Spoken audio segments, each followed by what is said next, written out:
Hey you, and welcome to this video where I will help you out how to send and receive emails in ClickUp. So let's say you want to do this. We go right here to our Tommy Flex workspace and then we click on settings. Then from here we scroll down to email integration and now we select which email we want to connect. So let's do Google.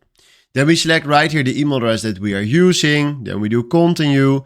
Then we do right here, select all and do continue again. And then right now, if we are refreshing this page, most of the time he will do that automatically. You see right here that we linked our Google account, or sorry, my Gmail.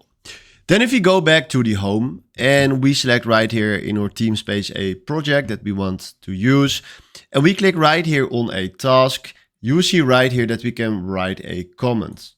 Now, if you click right here on comment, we can also click right here on email and then you can email directly from your task in your space. So then you will receive right here your emails and this is how you can send an email right here. So hopefully this was exactly the video where I was looking for. Thanks for watching and have a wonderful day. Ciao.